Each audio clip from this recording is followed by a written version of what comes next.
Hey everybody, this is a video overview of this knife, and this knife is the Spyderco Spydiechef.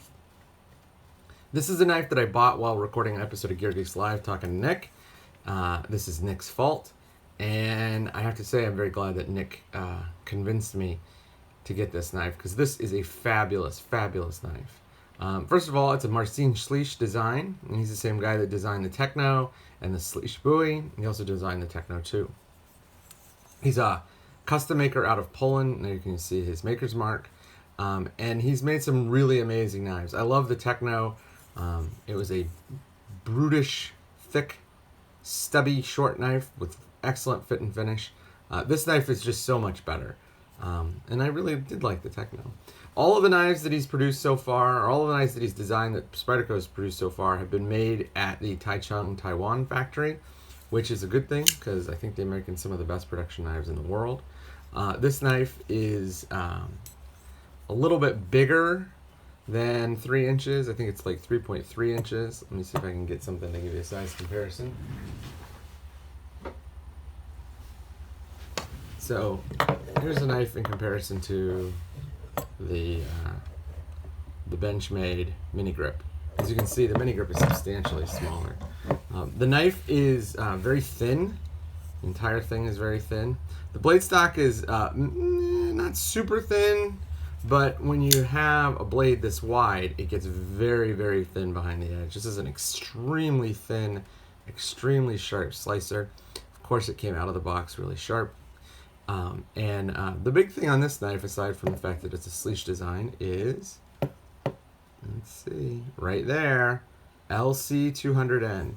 So LC200N, also known as Z-Finite, is a nitrogen-based steel where they modify the chemistry and add nitrogen to harden the steel, but also to take away the fact that it could corrode. In my experience, and I have taken this knife and put it in the ocean, and I've also taken this knife and inadvertently put it in a stream. It got completely submerged both times. And I've also used it pretty extensively in the kitchen, and it has remained 100% fine. There is no corrosion whatsoever.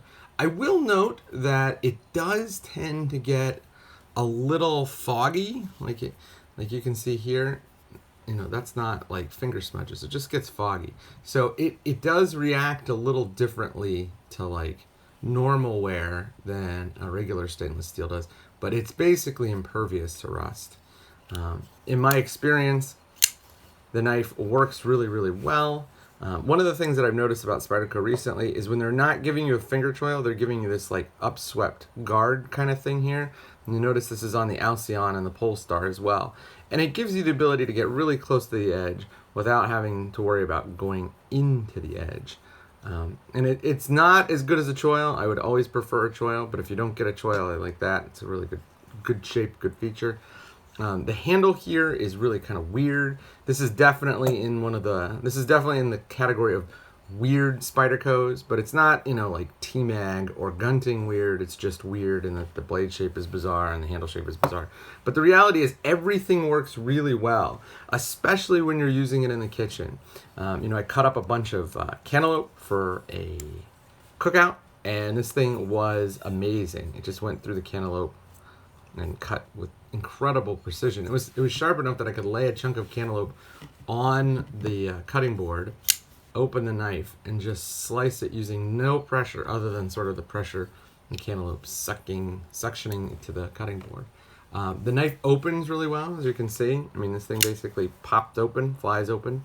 It has phosphor bronze washers in there, and they work quite well.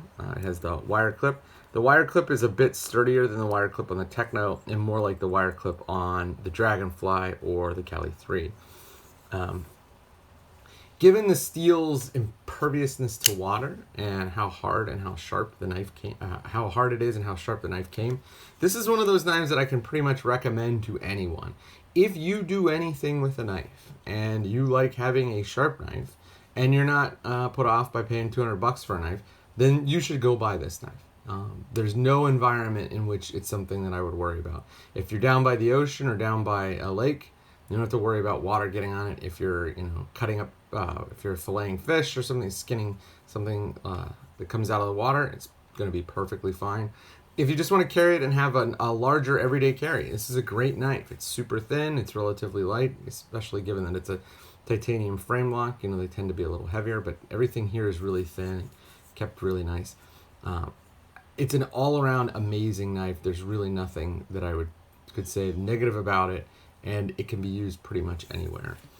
The last thing that I'll note is that these two little divots here give you a great pinch point if you're doing like the kitchen chopping. Now you're mincing something. It's really, really nice. This is actually a good knife in the kitchen. It's a good knife in your pocket. It's a good knife by water. It's a good knife not by water. This is a good knife everywhere. So take a look at the Spydiechef and look for a review coming soon.